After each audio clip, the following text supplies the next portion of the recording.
Boa noite, meus amigos e amigas, você que nos acompanha aqui pelas nossas redes sociais.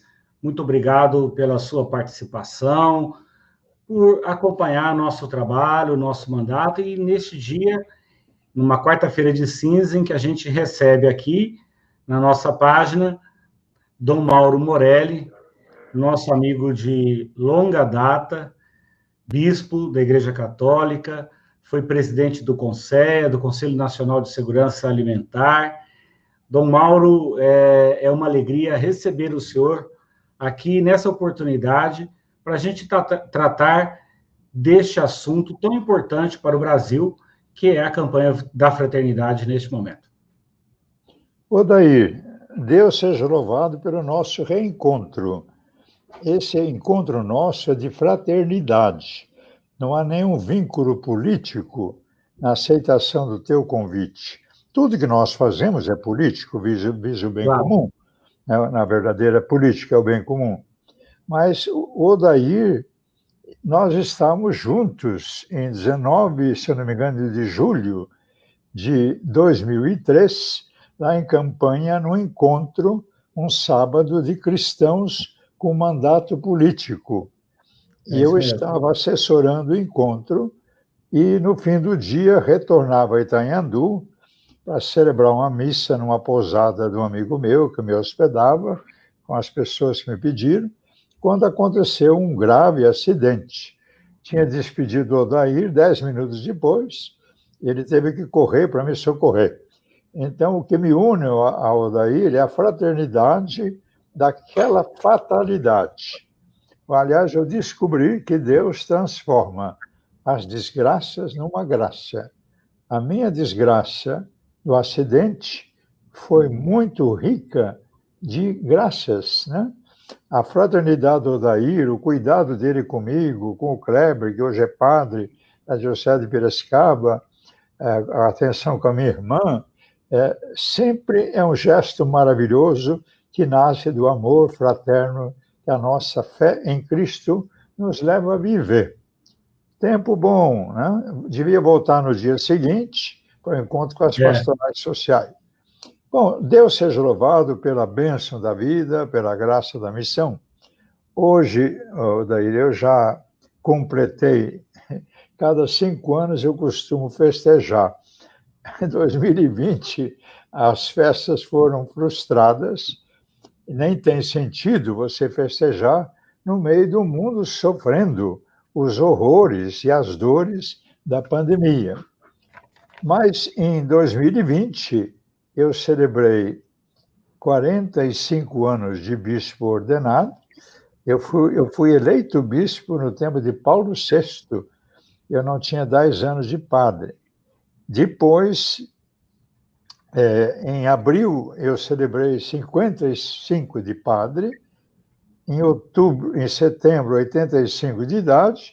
E sempre lembro o meu santo batismo. Eu acredito que o batismo é fonte de dignidade e de missão. Nós devemos, na igreja, trabalhar muito mais a importância do batismo. É tudo, fonte de dignidade e missão. Então, eu faço sempre referência ao meu batismo.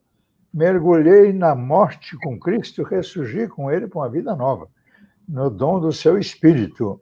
E eu digo, eu saí da minha paróquia de batismo 2 vezes, com 10 anos e com 80 anos. Com 10 anos, me lancei pelo mundo a sonhar com o serviço ao reino de Deus. Houve uma interrupção de 5 anos, retomei o caminho, né? E uma grande caminhada. Eu já tinha voltado para a minha terra, em Penápolis, São Paulo, Santuário de São Francisco, quando, atendendo o clamor dos canastreiros, eu voltei de novo para um novo quinquênio, a Serra da Canastra. Deus me abençoou com a possibilidade de conhecer uma outra cultura.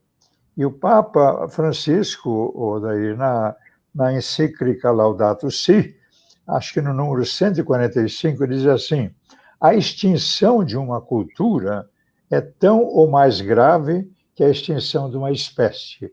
Fala-se muito do pato mergulhão. O pato mergulhão e a criança canastreira, ambos têm que ser defendidos. Aliás, o Papa apresenta a visão de uma ecologia integral, né?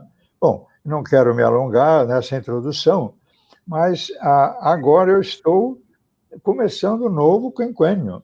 Eu me sinto bem, na idade que tenho, não tenho nenhuma doença especial, não, tenho boa saúde, gosto de caminhar e acredito que a caminhada ela me proporciona 3 coisas: o equilíbrio físico, psicológico e espiritual. Então, a nossa caminhada é essa. Nós estamos juntos hoje aqui para iniciar uma conversa. Não queremos polêmicas, né? Cada um de nós devemos aprender, na minha compreensão, o pluralismo é uma bênção e não é uma maldição. A uniformidade não é boa. Aliás, um dos documentos mais bonitos da CNBB, de há muito tempo, é unidade no pluralismo.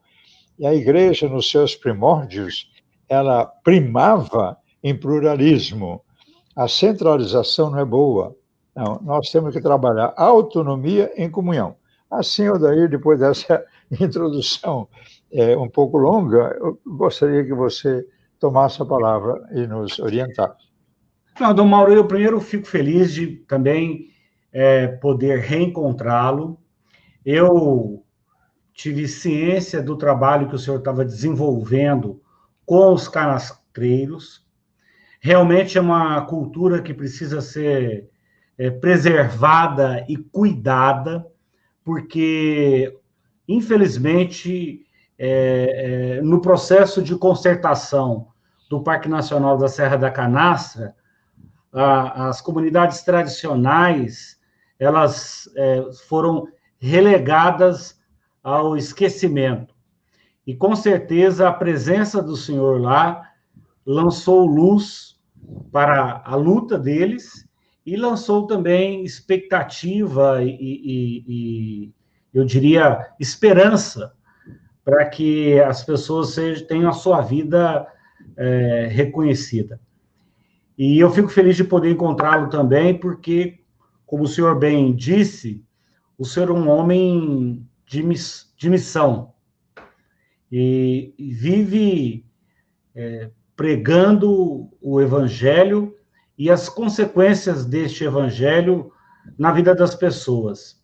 Uma das coisas que me marcou muito ao conhecer Dom Mauro Morelli, ele citou um episódio que nós nos encontramos no sul de Minas, mais precisamente na cidade de Varginha, e depois teve toda essa história que ele acabou de relatar aqui, do seu acidente. Não fiz mais do que a minha obrigação naquela oportunidade, mas dizer que eu o conheci especialmente na luta pelo direito à alimentação, à segurança alimentar. E essa questão não é uma questão que deve ser tratada com menor importância, né, Dom Mauro? Pois eu digo que quando a pessoa não tem alimento, se ela não tem segurança alimentar, que significa alimentar-se com a quantidade, com a qualidade, com a regularidade necessária para a sua sobrevivência, porque se falta o pão, é porque outros direitos já não existem para a pessoa. Direito à moradia, direito à educação, direito à saúde. O fundo do poço a que um ser humano pode ser submetido é a falta do acesso ao alimento. E o senhor fez a sua vida uma profecia permanente, eu poderia dizer que o senhor é um profeta permanente da segurança alimentar, do direito à alimentação, que é um direito tão elementar e que hoje, infelizmente, nós temos ainda milhões de brasileiros que estão em uma situação de insegurança alimentar e eu digo, Dom Mauro, que as pessoas... Mas eu li em algum lugar, não me lembro aqui onde, mas falava que a palavra fome no Brasil é uma palavra inflacionada. ela está distante do seu real sentido, porque vai chegando perto da hora do almoço, a gente diz assim, eu estou com fome. Isso não é fome, isso é vontade de comer, desejo. Fome é a ausência do alimento, né? E, infelizmente, nós temos muitos brasileiros e brasileiras que estão submetidos a essa penúria. Eu queria que o senhor falasse um pouquinho para nós dessa questão da segurança alimentar. Olha, Dair, exatamente, eu estava pensando ainda hoje, né? A campanha ecumênica deste ano, ela, como toda a campanha da fraternidade, ela quer olhar a realidade. E há várias dimensões da realidade que são chocantes, né? A intolerância, por exemplo, né? É uma atitude nada humana. Não, nós nascemos para a vida em comunhão. Se a gente olha a natureza, tudo é comunhão. Eu tenho me encantado muito com os pássaros, com os cães, com os animais. A gente percebe as relações que existem, né? Então, o que é menos humano é você rejeitar o semelhante, colocar rótulos no semelhante e discriminar o semelhante. Isso é um grande problema que nós vivemos hoje e que a campanha vai trabalhar também. A discriminação, a intolerância. E eu lembraria o que o Papa Francisco nos propõe na encíclica Todos Irmãos, não? Que nós devemos ter uma postura de acolhimento, acolher as pessoas, sem rotulá-las, né? Abrir os olhos, os ouvidos, o coração, para entender o que elas estão querendo comunicar. E eu tenho observado que cada um de nós tem um jeito de se comunicar. Eu brinco muito dizendo que é um gênero literário. Cada pessoa, se você não entende a modalidade da comunicação, você embarca numa canoa furada, você vai perder o conhecimento da pessoa. Então, o acolhimento, a disposição de você entender a pessoa. Terceiro, respeitar a pessoa naquilo que ela entende que é a sua verdade. Você não é obrigado a aceitar aquilo que ela propõe. Respeite. Todas as nossas colocações são muito limitadas. Diálogo. Comunicar o meu pensamento através de uma palavra humana, que é muito pobre, muito limitada. Palavra proferida por homem, por mulher, elas têm sabor, elas têm um corpo diferente, né? Então, acho que esse é um grande problema. Sem dúvida, o problema da discriminação, e daí vai para frente o desprezo, o ódio. Eu nunca imaginei que alguém pudesse, carregado de ódio, ter o nome de Deus na boca. Deus é amor. Da minha experiência de 56 anos de ministério pastoral e da minha vida de batizado, para mim, 3 coisas são maravilhosas. Deus é sábio, amoroso e misericordioso.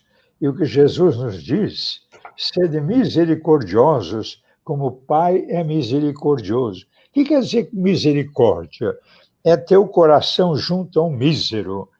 Todo mundo vê falar do padre Júlio Lancelotti, lá em São Paulo. Quanta gente nesse mundo, né, que tem o coração junto do mísero. O pobrezinho, machucado, ferido na beira da estrada, passa o sacerdote, passa o levita, preocupados com o culto e não para. Um herege, vamos dizer assim, um samaritano, ele cuida daquele homem, né? Ele tem o coração junto à misericórdia. Então, Deus tem entranhas de misericórdia. Você falar de Deus com raiva, com ódio no coração, é uma blasfêmia. Então, eu creio que essa é uma questão bastante grave, bastante séria, que temos que conversar, dialogar, testemunhar nessa campanha. Mas você toca numa questão fundamental. Nós estamos, no Brasil, atravessando novamente, não tínhamos equacionado tudo, mas fizemos um grande caminho. Recorda a figura do Betinho, né? Um mineiro maravilhoso, né? Eu não sou mineiro, já estou em Minas há muito tempo, até eu brinco, eu sou mais perigoso dos mineiros porque eu não nasci em Minas, mas assimilei muito o mineirês, o aiço, um cotodo, um covim para onde eu vou, né? Mas eu vejo realmente que a questão econômica é muito grave. A questão econômica está por detrás da falta de habitação, da falta de escola, da falta de transporte, de dignidade, né? E falta de comida. Eu tenho uma visão, daí, o seguinte, as pessoas dizem assim, precisa acabar com a pobreza. Eu digo, não, precisa acabar com a riqueza. Pobreza, para mim, é viver uma vida modesta, uma casa que tem higiene, tem mesa, tem o quarto dos meninos, tem o quarto das meninas, né? Todo mundo se alimenta, nada é desperdiçado, nada é jogado fora, não falta nada. Isso é pobreza, a visão evangélica. A riqueza desfigura a pessoa, né? É um escândalo. Como é que uns poucos têm tanto, né? Isso é escandaloso, eu diria blasfemo. E outra coisa que eu digo sempre, eu me lembro muito quando comecei minha vida de bispo na zona sul de São Paulo, da capital, lá no Morumbi, você tem as mansões, todas elas cercadas de favelinhas. A riqueza não vive sem a miséria. A miséria é a filha primogênita da riqueza. Por isso que até o Papa diz acabar com a pobreza. Absolutamente. A pobreza é a visão evangélica de um mundo que não desperdiça, não acumula, não falta nada, é partilhado. Esse é o ideal, não? É o ideal franciscano. Não? Eu sou muito franciscano, sem os votos, mas cumpro a promessa de São Francisco. De meu, eu só tenho minha aposentadoria. Então, essa é uma questão fundamental, a economia. E nós vivemos uma economia, eu diria, maldita, concentradora de riqueza. Fome, né? Eu acho que é aí que está por detrás de todos os nossos males, né? Inclusive, eu estou morando agora numa cidade grande de novo, não? E as cidades grandes são insustentáveis, porque elas são planejadas com outros critérios. Por exemplo, você impermeabiliza toda a cidade. Eu tenho matutado muito esses dias, lembrando o famoso dominicano, frade dominicano, o padre Lebré, que na década de 50, a pedido de um prefeito de São Paulo, cujo nome não me recordo, não, ele fez um projeto, ele era um sociólogo, há algum tempo atrás eu li um texto de um engenheiro que participou da equipe, e o padre Lebré demonstra que é possível, na atual região da grande São Paulo, que são 30 e poucos municípios, você poderia ter lá os 4.000 redondando rios, livres, estão todos aprisionados, uma nova concepção urbanística, e ele dizia 50 milhões de pessoas podem morar naquela região de forma perfeitamente sustentável. Eu acho um grande desafio que tem mexido comigo esses dias, né? Quando eu falo da diaconia, é como é que nós vamos transformar as nossas cidades, né? Impermeabilizadas, né? A água não penetra, ela escorre, ela acumula, não? E todos os anos nós vemos no Rio, Petrópolis, aqui em todo lugar, no tempo da chuva, a desgraça está aí, sobra para os pobres. Eu acho que esse é um desafio bastante grande. Qual é o tipo de cidade sustentável?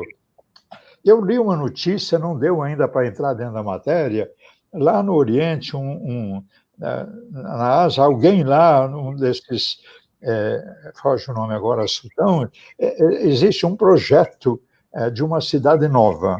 Eu até coloquei no tweet, eu ainda vou procurar ler o texto melhor. Bom, mas então acho que esse é um desafio.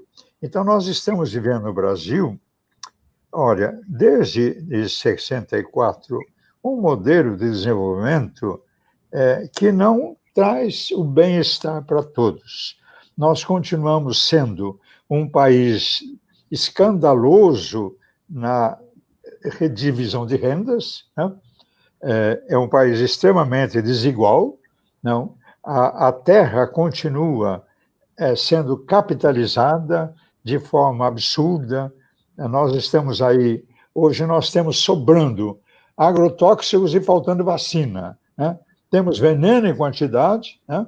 Então, acho que é um modelo de economia, de desenvolvimento absurdo, que gera humilhação, miséria e fome, né? Então, esse é um quadro que nós temos que enfrentar novamente. Minas Gerais, graças inicialmente ao Itamar, que aceitou o desafio do movimento pela ética na política, depois o trabalho foi suspenso no governo Fernando Henrique, nós retomamos em Minas o Itamar, né? E nós conseguimos, em Minas, produzir, quanto eu saiba, a primeira lei orgânica de Estado que reconhece o alimento como direito humano básico é mineira. A nacional veio depois. Sim. Veio depois. Eles mexeram e acabaram. Né? Até temos uma emenda na Constituição que eu considero imperfeita. Foi colocado direito ao alimento, tem que colocar a nutrição, porque nem todo alimento nutre. Né?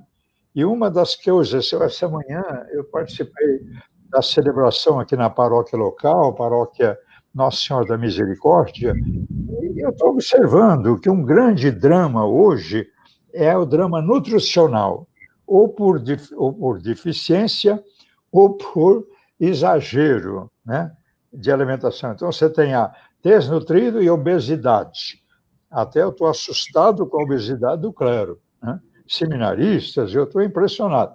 Então, acho que esse é um grande... Até estava lembrando hoje de conversar com o pessoal da Federal aqui, meus amigos, Departamento de Nutrição, da gente voltar àquilo que a CNBB publicou, Dom Luciano e eu trabalhamos para o mutirão para a superação da miséria e da fome. Na verdade, não foi realizado. Documento 66 da CNBB precisa ser aplicado. E eu volto a sonhar de trabalhar com a Universidade Federal de Belo Horizonte, com a área de nutrição, pensando no mutirão para trabalhar a questão nutricional, ou por desnutrição ou por obesidade. Lá na Baixada Fluminense, antes do documento CNBB, eu animei todo um processo de um mutirão, nós chamávamos materno infantil. Aqui eu estava pensando hoje, eu vou chamar mutirão Dom Luciano. Né? O nosso mutirão, nós chegamos, daí, os batistas e os católicos juntos em São João de Meriti, em Duque de Caxias, só os católicos. Há duas universidades, uma delas a Unigran Rio, fundada por um amigo pastor, o reitor sempre foi amigo meu, né? E a UERJ, 1.000 voluntários. Nós chegamos nas casas a 40.000 crianças monitoradas. E nós temos documentado na Unigran Rio a recuperação de 5.000 crianças desnutridas. E a Prefeitura de Duque de Caxias criou uma política pública chamada Portal do Crescimento. Mudaram os nomes para que continue até hoje. Uma criança desnutrida era entregue no portal, de manhã pela mãe, só ia dormir em casa, medicada, alimentada, banhada, perfumada, até se recuperar. Então, eu estou sentindo que hoje nós precisamos retomar o documento 66 da CNBB, exigências éticas evangélicas para a superação da miséria e da fome, e fazer o que foi proposto lá, um mutirão. Não, e estou querendo começar aqui nessa paróquia, vou conversar com o padre, com a coordenação, e vou conversar com os meus amigos da Departamento de Nutrição da Universidade Federal. Acho que essa é uma questão pertinente, é uma exigência da fraternidade. Tem gente morrendo porque perdeu, não tem alimentação. Uma criança desnutrida, os seus neurônios são atrofiados, ela não se desenvolve. Isso é um crime. O que o profeta Isaías diz no capítulo 65? Nenhuma criança nasce para viver uns poucos dias. E ele diz, os anciãos vão viver os seus dias.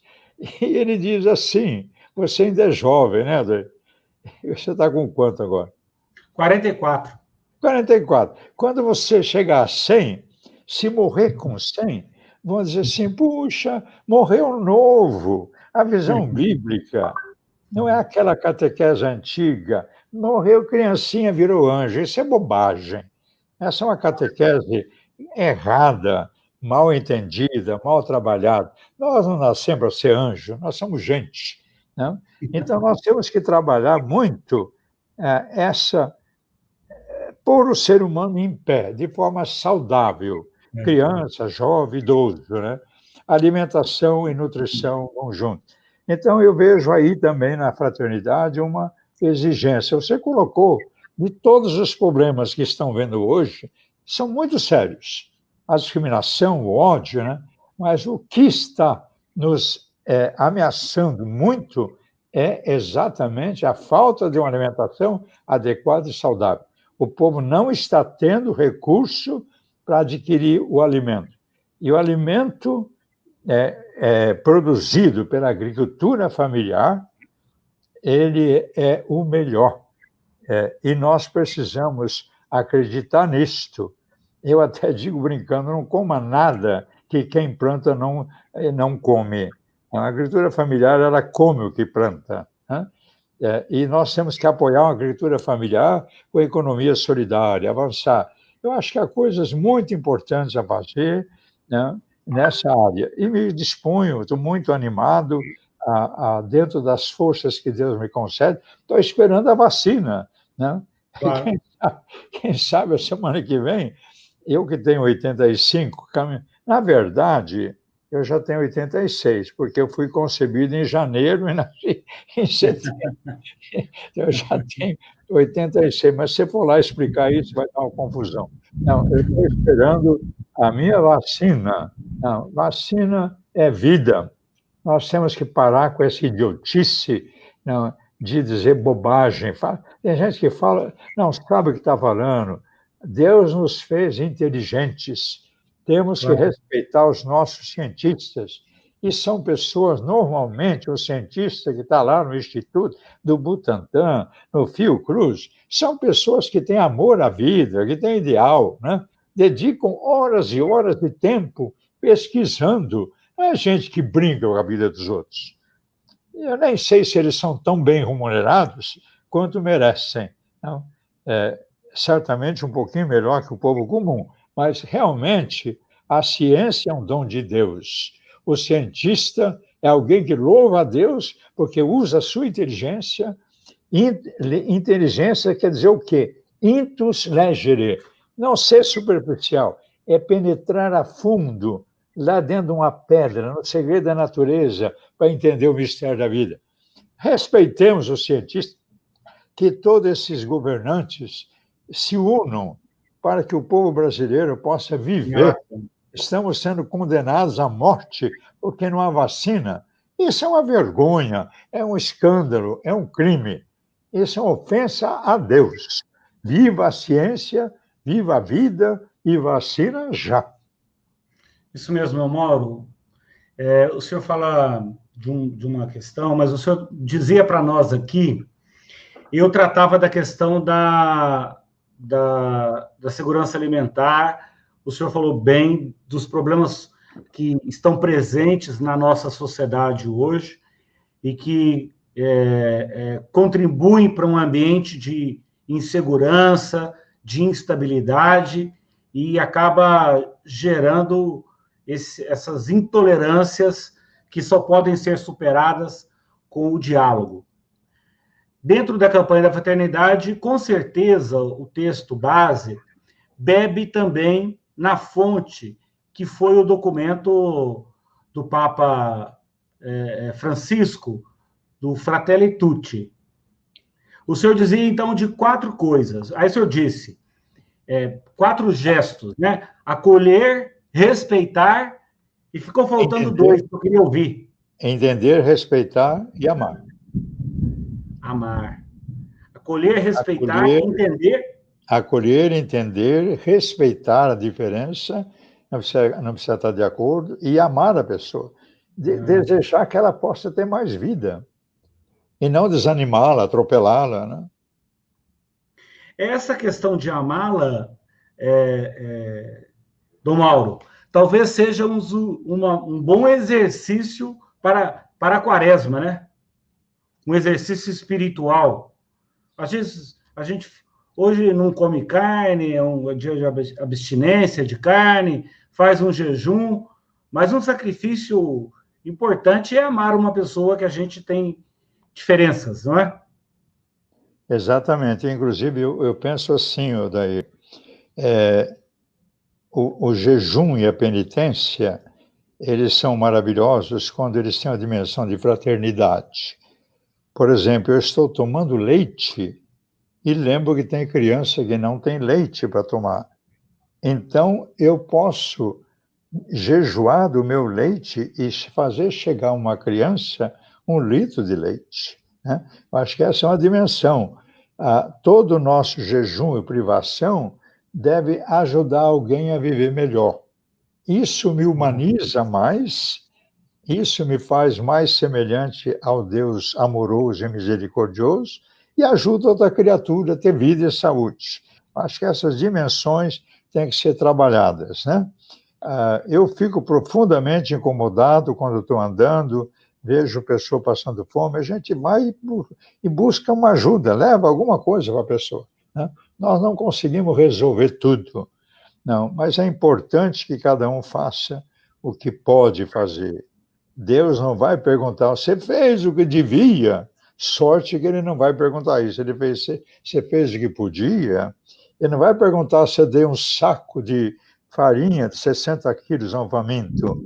Ele vai dizer, eu tive fome e você repartiu o teu lanche, o teu pão comigo.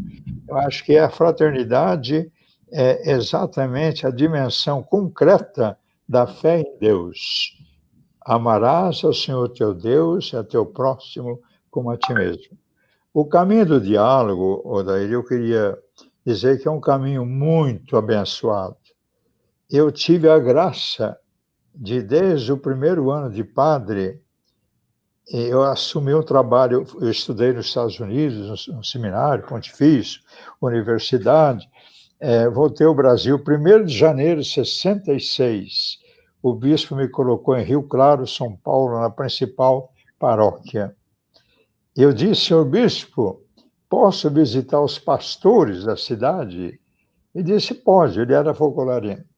Pode. Então, em janeiro de 66, eu visitei o pastor Gretz, luterano, o pastor Neftali, presbiteriano, e o pastor, deixa o meu nome, deu a falha agora, ele era juiz do trabalho, pastor Batista. Em fevereiro do mês seguinte, eu estive nas 3 igrejas, fazendo uma visita, em 66.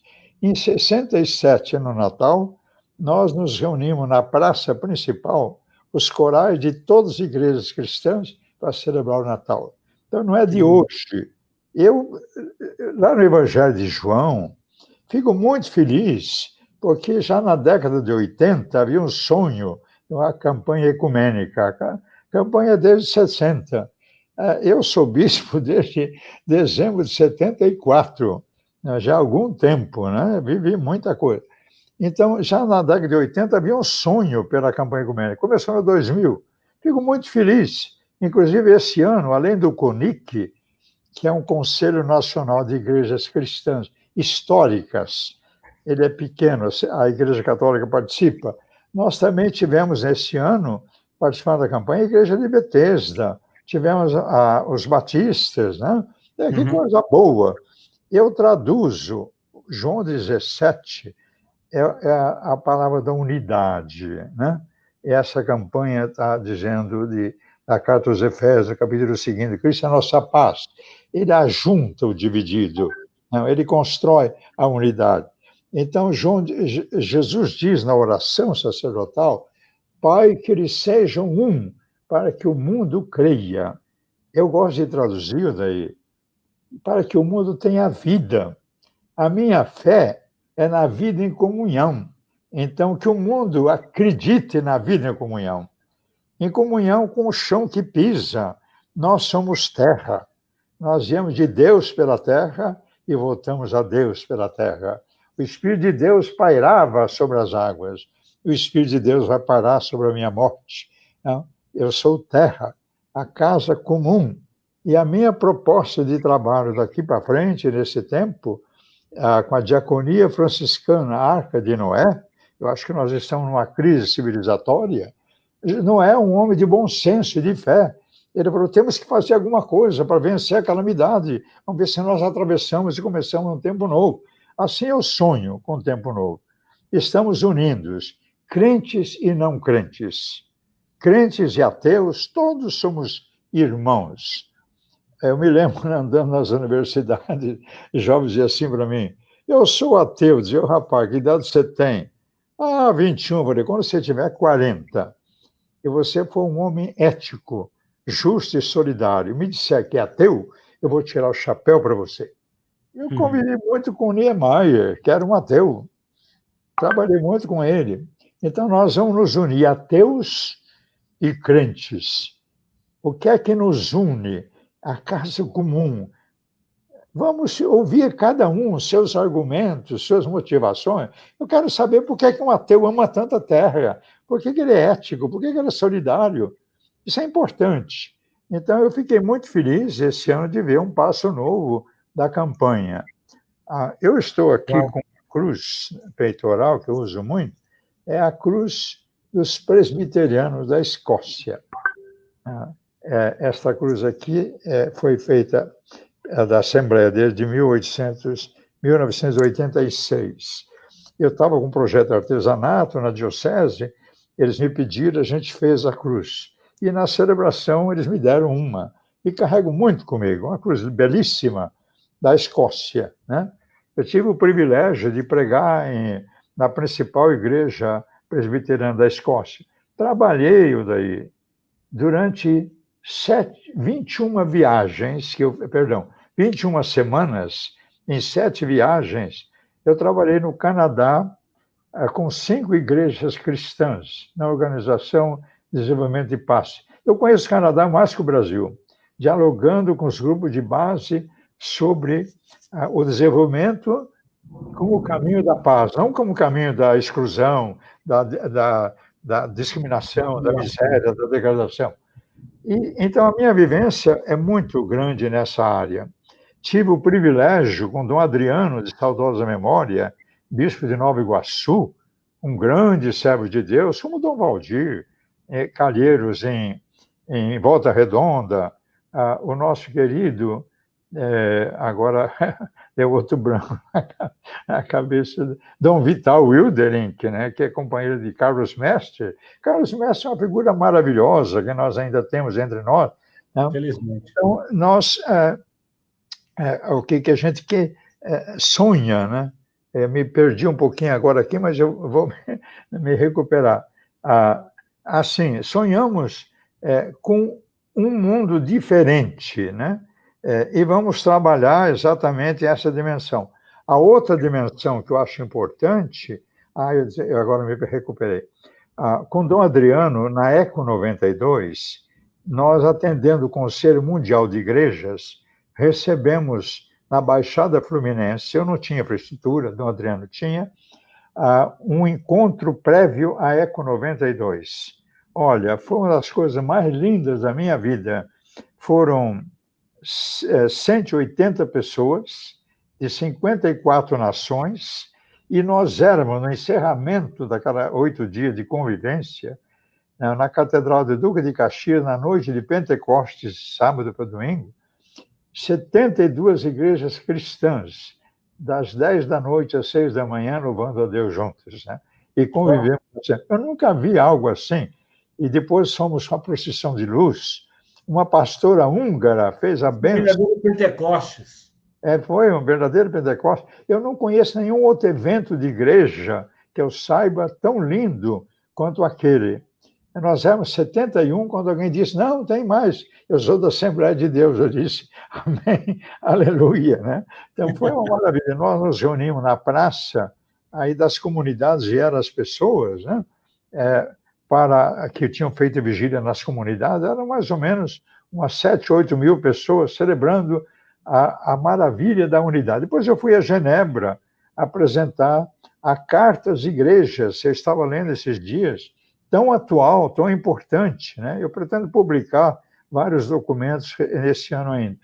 Então, nós, a partir daí, o patriarca Bartolomeu, que é um homem fabuloso, maravilhoso, a igreja, nos primeiros 1000 anos, tinha duas referências, o bispo de Constantinopla e o bispo de Roma, patriarca do Ocidente e do Oriente. Hoje é Bartolomeu I.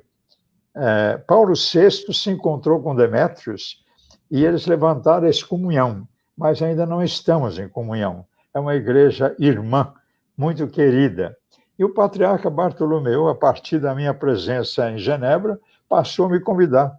Eu tive o privilégio, lá no Mar Negro, eu fiquei 10 dias com 300 cientistas do mundo todo, discutindo as questões ambientais. Assim, eu participei muito, né? Então, dada toda essa compreensão, acho que o diálogo é o caminho da sabedoria. Eu até recomendaria o livro do Papa Francisco, Sabedoria das Idades, né? Não sei se você já leu, eu estou na edição brasileira. Eu tive o privilégio de entregar em mãos de Papa Francisco, em novembro de 18, a edição brasileira. Ela é muito especial, a edição brasileira. O livro está sendo publicado em 10 línguas, né? E o Papa diz assim: se os anciãos não têm visão, não têm sonhos, os jovens não têm visão. Então, eu sou um sonhador. Não? Eu sonho com o tempo novo, com o mundo novo, eu acredito no diálogo. Eu acho que nós, cristãos, temos que nos respeitar e a Cristo muito mais, né? Ele é o único mestre e Senhor. Nós todos somos discípulos, né? Quando eu cheguei na Diocese de Duque de Caxias, fui saudado assim: excelentíssimo, reverendíssimo senhor bispo. Esse era o primeiro bispo de lá. Disse: olha, nunca mais me xinguem assim. Toda criança que nasce no mundo é excelentíssima e reverendíssima. Eu sou reverendo, excelente, porque eu sou gente, né? Então, nós temos que ter uma outra compreensão, né? Santo Agostinho dizia o seguinte: sou cristão com vocês e bispo para vocês. O primeiro, ser cristão, é uma honra, e o segundo é um perigo. Ser bispo, pastor, papa, é coisa perigosa. Eu dizia para o meu bispo, o segundo bispo de Piracicaba, o meu bispo, eu dizia: Dom Aníger, o senhor sabe por que a gente reza o senhor na missa? Ele falou: por quê? Por duas razões. O senhor é sinal de unidade, porque entre nós, o senhor corre o maior risco de ir para o inferno do que qualquer um outro. Ser bispo, ser pastor é perigoso. Excelentíssima, reverendíssima, é qualquer criança que nasce no mundo. Essa que é a grande reverência. Então, acho que a campanha da fraternidade devia nos levar a nos curvar diante do irmãozinho, da irmãzinha, não, e se encantar, né? Outras 4 palavras que eu gosto, Odair, que eu vivi muito na canastra, caminhando. Primeiro você contempla. E na contemplação você vai olhando os cachorros, vai vendo os pedreiros trabalhando, as pessoas fazendo entrega, as pessoas subindo ladeira com dificuldade. Você contempla. Aí você vê aquela beleza da Serra da Canastra, né? Aí você começa a louvar. Contemplar, louvar a Deus por tanta beleza. Depois você agradece. Agradece por tudo que você viu, por tudo que você vive, né? Você agradece que tem gente que trabalha o dia inteiro fazendo casa para os outros morar. Que coisa bonita o trabalho de um pedreiro. Como é lindo o pedreiro, o auxiliar dele, né? Construindo um ninho para as pessoas. Que trabalho lindo, né? Aí a última, então, contemplar, louvar, agradecer. A última é suplicar. Suplicar o quê? Senhor, que eu tenha mais vida. Dá vida para aquele irmão que eu vi lá na estrada, aquele pobre, aquele trabalhador. Pedir pela vida das pessoas, para que tenham vida, e vida com alegria, com coragem de viver. Eu acho que esse é um caminho. sinto um pouco falta aqui do pôr de sol da canastra. Olha, não há nada mais bonito, muda a todo instante, né? Que E o quê? espetáculo!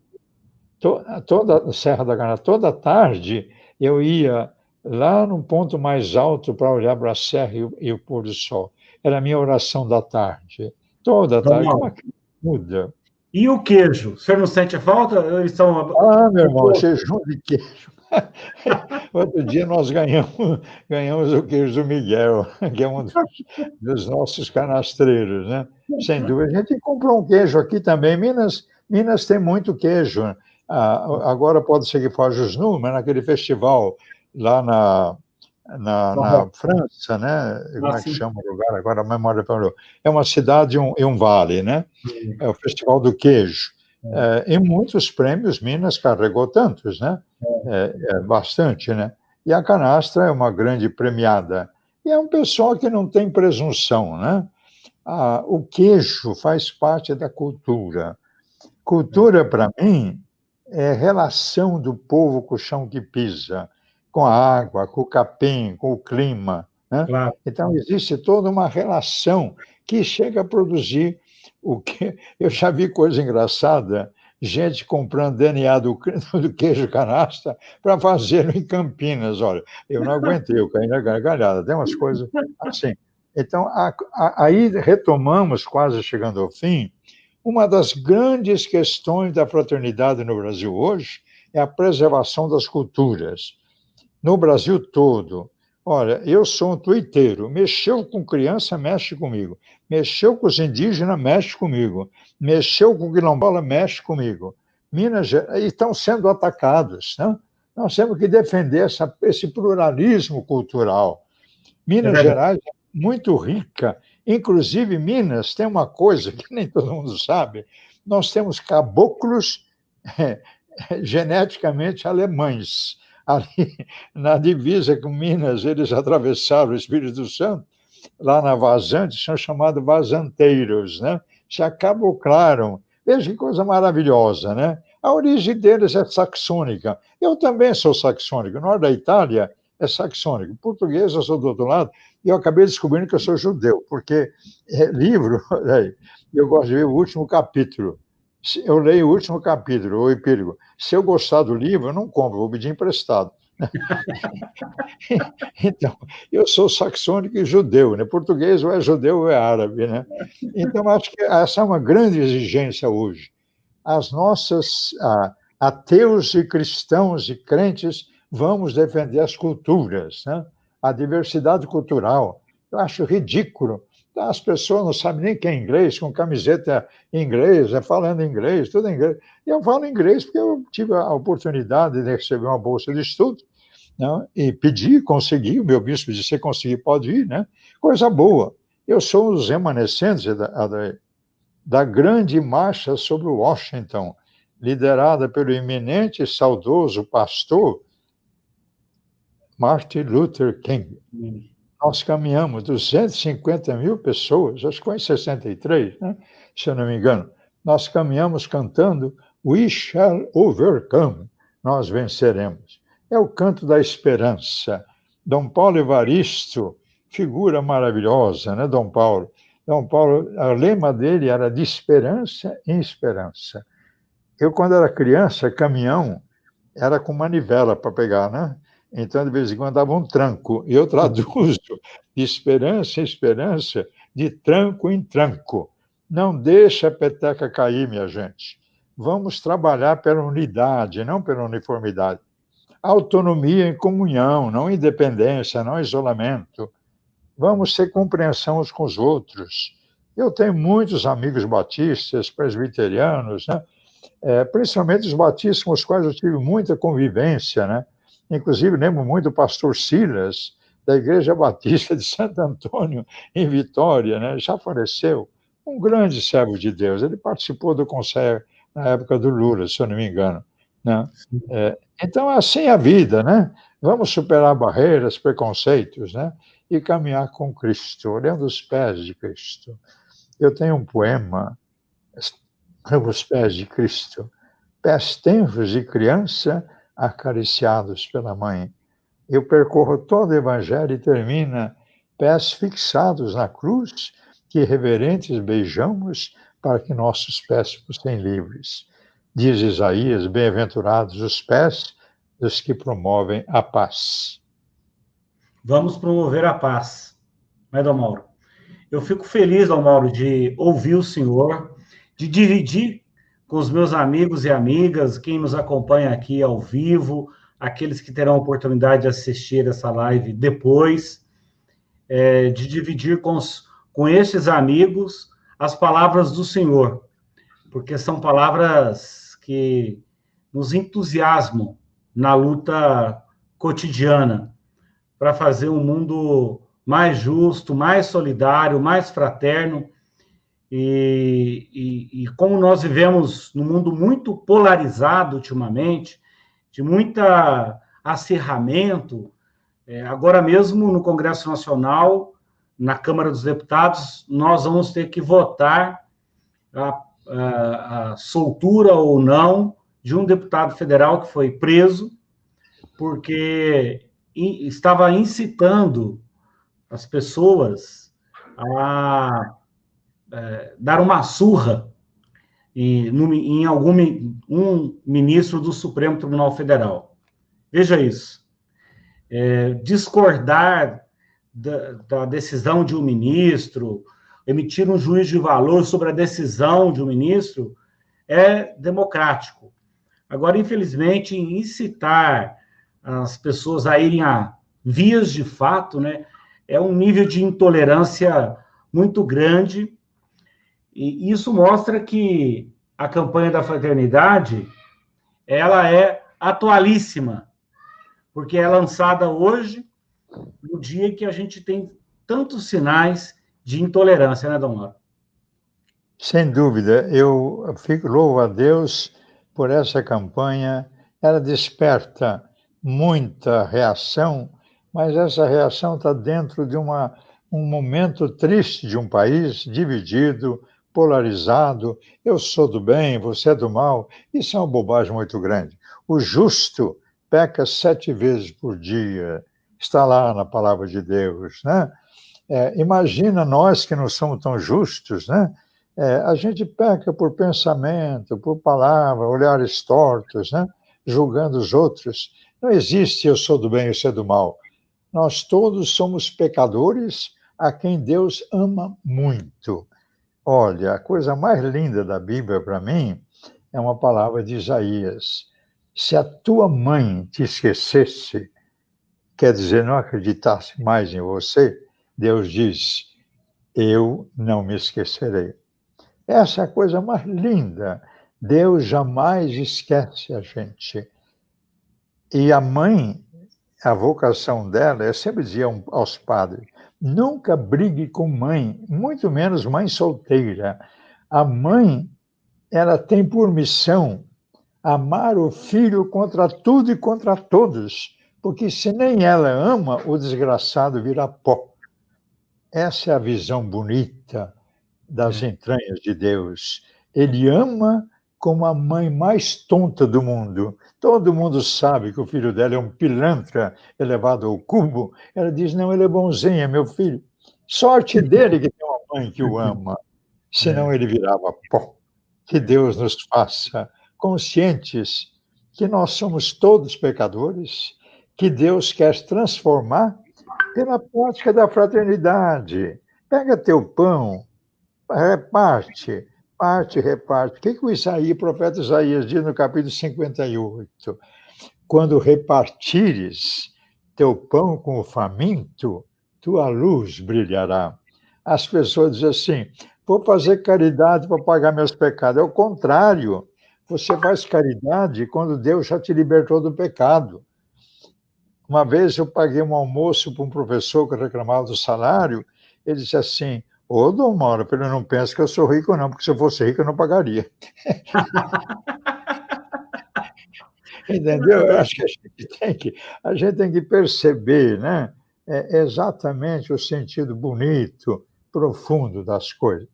Deus não vai perguntar Quantas vezes você foi ao Templo Batista, à Igreja Católica, ou quantas vezes você frequentou isso, aquilo, ele vai dizer, eu tive fome e você me deu de comer. Nós seremos julgados pelo pão que a gente parte ou reparte. O pão abre o reino de Deus. Então, quem está partilhando o pão é um sinal de que está no reino de Deus. Porque o cara egoísta, fechado sobre si, ele vai comer sozinho aquele pão. E o pão que eu como sozinho é amargo. Ninguém faz bolo para comer sozinho, né? É Claro. festa. A coisa mais bonita é o povo sentado à mesa.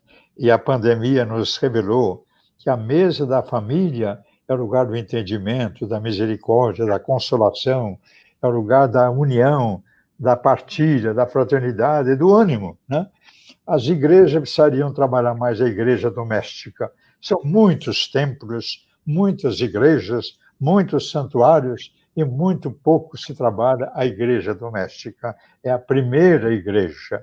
E lá os ministros é aquele casal que, em nome de Cristo, abençoa a mesa e a família. Deus seja louvado, Odair, pela sua vida, por essa oportunidade. Um abraço a todo esse povo que está acompanhando você aí e a nós nesse momento. Deve ter sido gravado, né? Sim, sim. Então Fica disponível. Isso, então a gente fica dizendo, gente, vamos caminhar juntos, né? De esperança em esperança. Se levantar, se cair, levanta. Jesus caiu 3 vezes, nós podemos cair muito mais, 7 vezes 3, 21. Né? Levanta, levanta, vamos em frente, né? O meu lema de bispo, sabe qual é? Desde que fiquei padre, vem Senhor Jesus. Eu não coloco esperança no outro nome, numa outra figura, numa outra pessoa. Respeito todas as crenças, mas eu creio que a sabedoria de Deus chama-se Jesus de Nazaré, o Cristo. Ele é o caminho, a verdade e a vida. Um caminho maravilhoso. Onde é que você encontra Cristo? Um dos melhores teólogos que eu conheço hoje é um tcheco que foi formado como ateu, no regime ateísta. Ele diz: Cristo se revela nos chagados do mundo. Quem quiser encontrar Deus, vai procurar o chagado que está na calçada, que está desempregado, que está humilhado, que está discriminado. Nesse Deus está. E vou terminar, Odair, dizendo para você que 2 momentos da minha vida eu senti a presença muito forte de Deus. Um foi de um refugiado político torturado que fugiu de um hospital em Recife, tinha voltado ao Brasil, chamava-se Sérgio, era de Belém. Ele conseguiu chegar em Rio Claro em 5 dias, eu abriguei na minha casa esse torturado, era uma espécie de sacrário, onde estava o Santíssimo. Nunca vi Deus tão presente. Esse rapaz me disse, se o senhor não tivesse me acolhido, eu ia me suicidar, eu não tinha mais força. Consegui, com outro amigo subversivo, lá do Rio Grande do Sul, colocá-lo a atravessar a fronteira. E lá do Peru ele me mandou um cartão tridimensional, uma geisha piscando, dizendo: o turismo está maravilhoso. Nunca mais soube. Que Deus seja louvado. Outro momento muito bonito, eu acolhi um encontro de mulheres da vida, que chamam assim, né? Na nossa diocese. Um trabalho bonito, né? Quando eu estava sentado com elas à noite, eu disse: diz que o mundo não muda. Um bispo católico sentado com prostitutas. E é interessante que Jesus diz assim: elas vos precederão no reino dos céus. Nunca vou esquecer daquele encontro, o diálogo à noite. Jesus teve um diálogo com Nicodemos e eu tive um diálogo com prostitutas. Que vida difícil! Falam que vida fácil, sofrida, desumana, horrorosa, difícil de sair dela. Que Deus nos faça misericordiosos. Deus se revela nos maltratados, nos discriminados, nos mal falados, nos sofridos desse mundo. É aí que a gente encontra Cristo, como Tomé. Tomé disse: se eu não vir as feridas, não creio. Eu creio em Deus que abraça o ferido.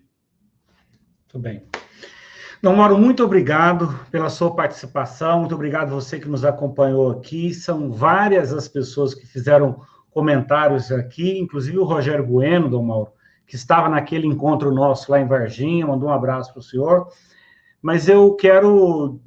Não tem jeito de a gente dizer todos os nomes aqui, e eu não quis interromper o senhor também, porque o bate-papo estava tão agradável, tão enriquecedor para todos nós, que eu deixei que acontecesse, mas meus amigos e amigas, sintam-se todos saudados, saudadas. Muito obrigado, Dom Mauro, pela sua experiência de vida, pelas palavras que o senhor trouxe aqui para nós hoje. A sua vida em si é um compromisso de amor, é um diálogo permanente, como o senhor mesmo pôde testemunhar aqui, há muitos anos, o senhor faz a sua vida uma vida de diálogo para o próximo, com o próximo, pelo próximo, e eu fico feliz de ter recebido o senhor aqui nessa noite. Muito obrigado, boa noite a todos, e que Deus nos abençoe. Obrigado e paz e bem. Paz e bem.